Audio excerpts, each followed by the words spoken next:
नमस्कार, आप देख रहे हैं बिस्तक और मैं हूं रजत देवगन। अगर आप ऑप्शन ट्रेडिंग करते हैं, Nifty, bank Nifty, stocks, commodity में ऑप्शन खरीदते बेचते हैं, तो ये खबर आपके लिए बेहद अहम है, क्योंकि मार्केट रेगुलेटर सेबी ने ऑप्शन ट्रेडिंग को लेकर एक बड़ा बदलाव प्रस्तावित किया है। सेबी चाहता है कि जब बाजार में अचानक तेज उतार चढ़ाव आए, तब एक्सचेंज तुरंत नए स्ट्राइक प्राइस जोड़ सकें, ताकि ट्रेडर्स को ऑप्शन कॉन्ट्रैक्ट्स की कमी का सामना ना करना पड़े। सीधे शब्दों में कहें तो अगर बाजार अचानक बहुत ऊपर या नीचे भागता है, तो ऑप्शन ट्रेडर्स को जरूरी स्ट्राइक प्राइस नहीं मिलते, और इसी समस्या को खत्म करने के लिए सेबी नया फ्रेमवर्क लाने की तैयारी कर रहा है। तो इस वीडियो में समझेंगे सेबी का नया प्रस्ताव क्या है, स्ट्राइक प्राइस आखिर होता क्या है, इस बदलाव से ट्रेडर्स और ब्रोकर्स पर क्या असर होगा, और क्या इससे ऑप्शन ट्रेडिंग ज्यादा आसान और सुरक्षित बन पाएगी। सबसे पहले बहुत आसान भाषा में समझते हैं कि स्ट्राइक प्राइस होता क्या है। मान लीजिए कोई एफएनओ का शेयर अभी 500 रुपए के आसपास ट्रेड कर रहा है। ऐसे में ऑप्शन मार्केट में 490, 500, 510, 520 या 540 जैसे अलग अलग लेवल उपलब्ध होते हैं।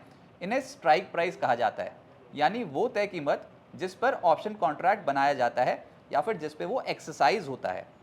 ट्रेडर्स अपनी रणनीति के हिसाब से अलग अलग स्ट्राइक चुनते हैं। कोई तेजी की उम्मीद में कॉल ऑप्शन खरीदता है, कोई गिरावट के लिए पुट ऑप्शन खरीदता है, और कई लोग हेजिंग यानी जोखिम कम करने के लिए ऑप्शन का इस्तेमाल करते हैं।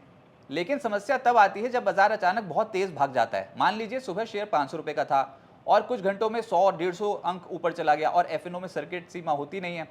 तब हो सकता है कि उस नई कीमत के आसपास जरूरी स्ट्राइक प्राइस मौजूद ही ना हो।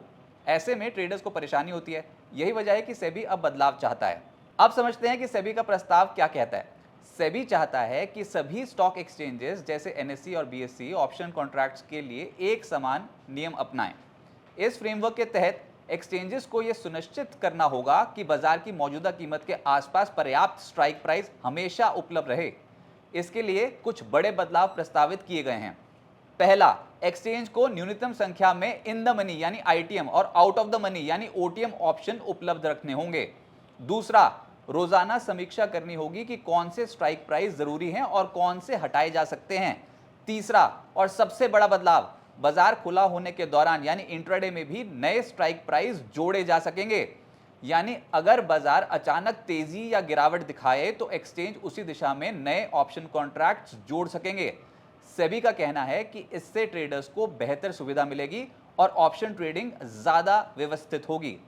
अब बड़ा सवाल, आखिर इंट्राडे में नए स्ट्राइक्स जोड़ने की जरूरत क्यों पड़ी। बीते कुछ समय में बाजार में अचानक बड़े मूव्स देखने को मिले हैं। ग्लोबल तनाव, ब्याज दरें, चुनाव, जियोपॉलिटिकल घटनाएं, इन वजहों से बाजार कई बार कुछ घंटों में बड़ी चाल चल देता है। ऐसे हालात में अगर उपलब्ध स्ट्राइक्स प्राइस खत्म हो जाएं या बहुत दूर हों तो ट्रेडर्स सही पोजीशन नहीं ले पाते। सभी का मानना है कि ऐसे समय में एक्सचेंज तुरंत नए स्ट्राइक प्राइस लॉन्च कर सकेंगे, ताकि ट्रेडिंग जारी रहे और मार्केट में लिक्विडिटी बनी रहे। तो फिर ब्रोकर्स और ट्रेडर्स पर असर क्या होगा। सेबी ने साफ कहा है कि इंट्राडे में नए स्ट्राइक्स जोड़ने से ब्रोकर्स या ट्रेडर्स के सिस्टम में लाइव मार्केट के दौरान बदलाव की जरूरत नहीं होनी चाहिए। यानी एक्सचेंजेस ऐसा मैकेनिज्म बनाएंगे जिससे नए कॉन्ट्रैक्ट्स अपने आप उपलब्ध हो जाएंगे। इसका असर क्या होगा, ट्रेडर्स को ज्यादा विकल्प मिल सकते हैं, हेजिंग आसान हो सकती है, बाजार में लिक्विडिटी बेहतर हो सकती है। लेकिन दूसरी तरफ ऑप्शन ट्रेडिंग पहले से काफी जटिल हो सकती है। ज्यादा स्ट्राइक्स आने से छोटे निवेशकों के लिए भ्रम भी बढ़ सकता है। यानी फायदे भी हैं और चुनौतियां भी। फिलहाल ये अंतिम नियम नहीं है। सेबी ने इस पर सार्वजनिक सुझाव मांगे हैं। मार्केट पार्टिसिपेंट्स, एक्सचेंजेस, ब्रोकर्स, निवेशक सभी 15 जून 2026 तक अपनी राय दे सकते हैं। फीडबैक के बाद अंतिम नियम सामने आएंगे। अगर प्रस्ताव लागू होता है तो भारत के ऑप्शन मार्केट में ट्रेडिंग का तरीका बदल सकता है।